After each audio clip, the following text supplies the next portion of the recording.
Hi hello welcome to my ఇంటి రుచులు only vegetarian. ధనుర్మాసం special కట్టు పొంగలి విత్ సాంబార్. ఈ ధనుర్మాసంలో ఇలా కట్టు పొంగలి ప్రసాదంగా చేసి నైవేద్యంగా పెడతారు. ఈ కట్టు పొంగలికి కాంబినేషన్గా చింతపండు వాడకుండా సాంబార్ను అలాగే ఈ కట్టు పొంగల్ని ఎలా ప్రిపేర్ చేసుకోవాలి ఈ వీడియోలో చూద్దాము. సాంబార్ విత్ కట్టు పొంగలి కాంబినేషన్ చాలా బాగుంటుంది. ఇలా ఇన్స్టెంట్గా మనం సాంబార్ పొడిని ప్రిపేర్ చేసి సాంబార్ పెట్టుకుని కట్టు పొంగల్ చేసుకుంటే కనుక చాలా బాగుంటుంది.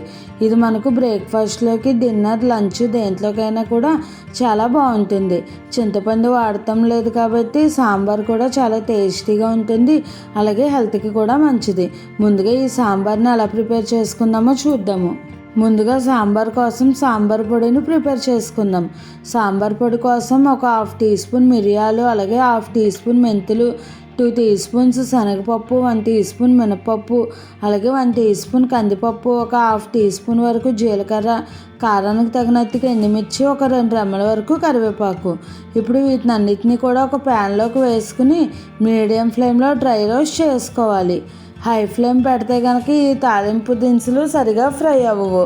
అందుకని మీడియం టు లో ఫ్లేమ్లో కలుపుకుంటే ఇలా ఫ్రై చేసుకుంటే కనుక అన్నీ కూడా ఈక్వల్గా ఫ్రై అవుతాయి.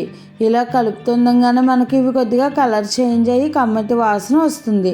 అప్పుడు వీటిని పక్కకు తీసేసుకుని ఒక ప్లేట్లోకి తీసుకుని చల్లారబెట్టుకోవాలి. తర్వాత ఇదే ప్యాన్లోకి 1 కప్పు లేదంటే మనం చేసుకునే క్వాంటిటీని బట్టి కందిపప్పు, పెసరపప్పు కూడా సమాన కొలతలు తీసుకోవాలి.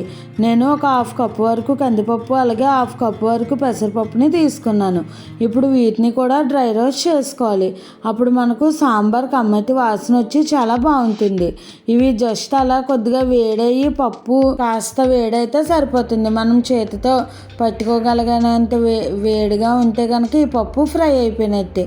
ఇప్పుడు వీటిని పక్కకు తీసేసుకుని 1కి 2 సార్లు శుభ్రంగా కడిగి తర్వాత ఒక కుక్కర్లోకి వేసుకోవాలి. చూసారు కదండి, స్టవ్ ఆపేసుకుని చల్లారిన తర్వాత ఇలా కడిగేసుకుని తర్వాత ముందుగా మనం ఎందులో అయితే సాంబార్ చేసుకుంటున్నామో అందులోకి ఈ కందిపప్పు వేసుకోవాలి. తర్వాత ఒక 4-5 టమాటా ముక్కలు, తర్వాత కారానికి తగినట్టుగా పచ్చిమిర్చి, అలాగే ఒక 3 పెద్ద ఉల్లిపాయలని ఇలా చిన్న ముక్కలుగా కట్ చేసుకుని వేసుకోవాలి. ఇప్పుడు ఇందులోకి తగినంతగా వాటర్ వేసుకోవాలి. మనం మొత్తం 1 కప్పు వరకు పప్పులు తీసుకున్నాం కాబట్టి ఒక 4 కప్స్ వాటర్ అయినా అవసరం అవుతుంది. ఇప్పుడు ఇందులోకి ఒక 1/2 టీ స్పూన్ పసుపు వేసి మూత పెట్టేయాలి. మూత పెట్టేసి ఒక 2 లేదా 3 విజిల్స్ మీడియం ఫ్లేమ్ మీద రానిచ్చుకుంటే కనుక పప్పులన్నీ కూడా ఈక్వల్గా మగ్గుతాయి. చూసారు కదా, ఈ లోపు మనం ఈ మసాలా దినుసులను కూడా పౌడర్ చేసుకుని ఉంచుకుందాము.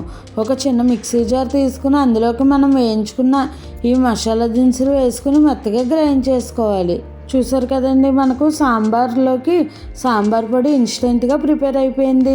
ఇలా అప్పటికప్పుడు ఇలా సింపుల్గా ప్రిపేర్ చేసుకుని సాంబార్ చేసుకుంటే కనుక స్మెల్ చాలా బాగా వస్తుంది, అలాగే టేస్ట్ కూడా బాగుంటుంది. మనకు ఈ లోపు ఈ పప్పు టమాటా కూడా 3 విజిల్స్ వచ్చి విజిల్ చల్లారిన తర్వాత మూత తీసి పప్పు గుత్తి లేదంటే స్మాషర్తో బాగా స్మాష్ చేసుకోవాలి. ఎక్కడ పలుకేమీ లేకుండా ఇలా స్మూత్గా స్మాష్ చేసేసుకుంటే కనుక మనకు సాంబార్ చాలా బాగుంటుంది. ఇలా అంతా కూడా స్మాష్ చేసుకున్న తర్వాత ఇప్పుడు ఈ సాంబార్లోకి మనం ముందుగా గ్రైండ్ చేసి ఉంచుకున్న ఈ మసాలా పొడిని వేసేసుకోవాలి. నేను తీసుకున్న క్వాంటిటీకి ఈ మసాలా పొడి పర్ఫెక్ట్గా సరిపోయింది. మీరు తీసుకున్న క్వాంటిటీని బట్టి ఈ పొడిని అడ్జస్ట్ చేసుకుంటే సరిపోతుంది. చూసారు కదండి, అంతా కూడా బాగా మిక్స్ అయ్యి పొడి అలాగే సాంబారు బాగా మిక్స్ అయింది. ఇప్పుడు అవసరమైతే కొద్దిగా వాటర్ని కూడా వేసుకుని ఒకసారి మిక్స్ చేసుకుని సాల్ట్ అవి సరిపోయినాయో లేదో ఒకసారి టేస్ట్ చూసుకోవాలి. సరిపోకపోతే కనుక అడ్జస్ట్ చేసుకుని తర్వాత తాలింపు పెట్టేసుకుంటే మనకు ఎంతో టేస్టీగా ఉండే సాంబార్ రెడీ అయిపోతుంది. ఇప్పుడు తాలింపు పెట్టుకుందాం. తాలింపు కోసం స్టవ్ పై ప్యాన్ పెట్టుకుని ఒక 2 టీ స్పూన్స్ వరకు ఆయిల్ వేసుకుని ఆయిల్ హీట్ అయిన తర్వాత ఒక 1/2 టీ స్పూన్ మెంతులు, మినపప్పు, ఆవాలు, జీలకర్ర, అలాగే ఒక 2 ఎండుమిర్చిని ముక్కలుగా కట్ చేసుకుని వేసుకోవాలి. ఇప్పుడు ఈ తాలింపు దినుసులు ఫ్రై అయిన తర్వాత మనం ముందుగా మిక్స్ చేసి ఉంచుకున్న ఈ సాంబార్ మిశ్రమంలోకి వేసేసుకుని తర్వాత ఇందులోకి ఒక గుప్పెడు వరకు సన్నగా చాప్ చేసుకున్న కొత్తిమీరను కూడా వేసుకుని అంతా బాగా మిక్స్ చేసుకోవడమే. ఇది ఒక పొంగు వచ్చేంత వరకు స్టవ్ పై ఉంచుకుంటే సరిపోతుంది. ఎక్కువసేపు ఏమీ మరగనవసరం లేదు. ఒక పొంగు వచ్చిన తర్వాత స్టవ్ ఆపేసుకుంటే గుమగుమలాడే కట్టి పొంగల్లోకి సాంబార్ రెడీ అయిపోయింది. ఇప్పుడు దీనిని స్టవ్ ఆపేసుకుని మనం వేడివేడిగా సర్వ్ చేసుకోవడమే.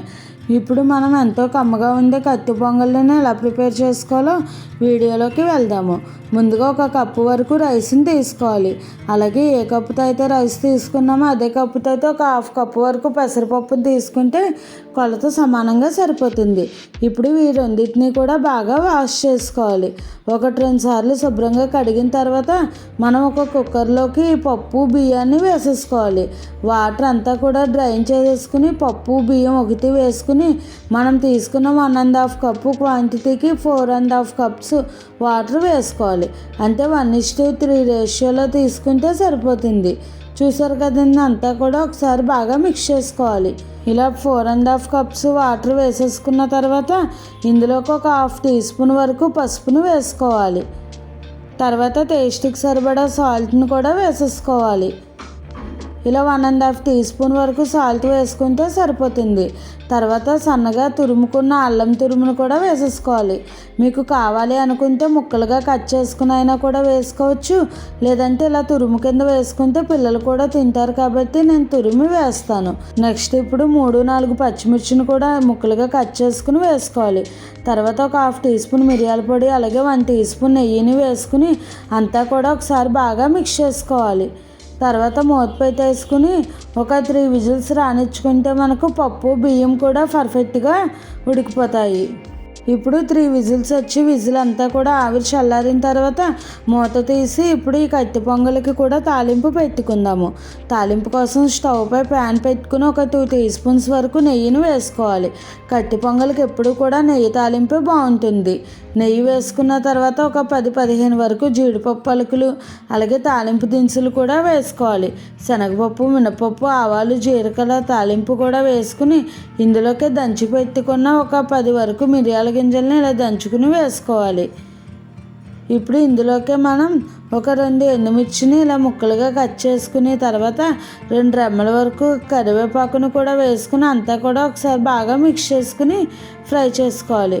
చూసారు కదండి, తాలింపు అంతా కూడా బాగా ఫ్రై అయింది.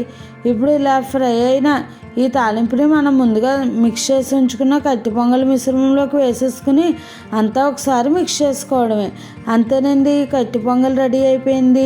ఇది మనకు వేడిగా ఉన్నప్పుడు కొద్దిగా పలుచగా ఉన్నా కూడా చల్లారిన తర్వాత గట్టి పడుతుంది. అదే ఇంకా పలుచగా కావాలి అనుకుంటే కాసి చల్లార్చిన నీళ్ళని వేసుకుంటే సరిపోతుంది. ఇప్పుడు ఇదంతా కూడా వేడి మీద ఉన్న వలన ఇలా మనకు పలుచగా అనిపిస్తుంది. చల్లారితే ఇంకా గట్టిపడిపోతుంది. అదే మీకు ఇదే కన్సిస్టెన్సీలో కావాలన్నా కూడా ఇలా ఉంచేసుకున్నా సరిపోతుంది. ఇప్పుడు సాల్ట్ అవి సరి చూసుకుని తగ్గితే కనుక కొద్దిగా వేసుకుని అంతా కూడా మిక్స్ చేసుకుంటే ఎంతో టేస్టీగా ఉండే కత్తి పొంగలి రెడీ అయిపోయింది. దీనిని వేడివేడిగా మనం సాంబారు కత్తి పొంగలి కాంబినేషన్లో తింటే కనుక చాలా బాగుంటుంది. అలాగే ఈ రెండింటి కాంబినేషన్కి కొద్దిగా కొబ్బరి చట్నీ ఉంటే ఇంకా అదిరిపోతుంది. మీరు కూడా ఈ రెసిపీస్ని ట్రై చేసి ఎలా వచ్చిందో నాకు కామెంట్ చేయండి. మనం సాంబార్లో అసలు చింతపండు వాడలేదు కాబట్టి హెల్దీ కూడాను. ఇలా చట్నీ సాంబార్ కత్తి పొంగల్తో మనం సర్వ్ చేస్తే కనుక సూపర్గా ఉంటుంది. మీరు కూడా ఈ రెసిపీస్ని ట్రై చేసి ఎలా వచ్చిందో నాకు కామెంట్ చేయండి. ఇప్పుడు ఒక ప్లేట్లోకి కొద్దిగా కత్తి పొంగలు పెట్టుకుని మధ్యలోకి ఇలా గొంతు కింద పెట్టుకుని ఒక 2 గరిటెల వరకు సాంబార్ వేసుకుని మిక్స్ చేసుకుని పల్చగా ఈ 2 కూడా కలుపుకొని తింటే అదిరిపోతుంది. మీరు కూడా ఈ కాంబినేషన్లో ఒకసారి అందరూ తప్పకుండా ట్రై చేయండి. అలాగే మీకు ఇంకా ఏమైనా వెజిటేరియన్ రెసిపీస్లో వెరైటీగా హెల్తీగా టేస్టీగా సింపుల్గా కావాలి అనుకుంటే నాకు కామెంట్ చేయండి. ఈ రెసిపీ కనుక మీకు నచ్చినట్టయితే లైక్ చేసి షేర్ చేసి కామెంట్ చేసి నా ఛానల్ సబ్స్క్రైబ్ చేసుకుని పక్కనే ఉన్న బెల్ ఐకాన్ క్లిక్ చేయడం మర్చిపోకండి. ఈ సాంబారు అలాగే కత్తి పొంగలి కాంబినేషన్తో కొద్దిగా కొబ్బరి చట్నీ కూడా మిక్స్ చేసుకుని తింటే ఇంకా అదిరిపోతుంది. ఇలా మీరు కూడా ఒకసారి ట్రై చేయండి. మీకు ఇంకా ఏమైనా వెజిటేరియన్ రెసిపీస్లో వెరైటీగా హెల్తీగా టేస్టీగా సింపుల్గా కావాలి అనుకుంటే నాకు కామెంట్ చేయండి. Thanks for watching.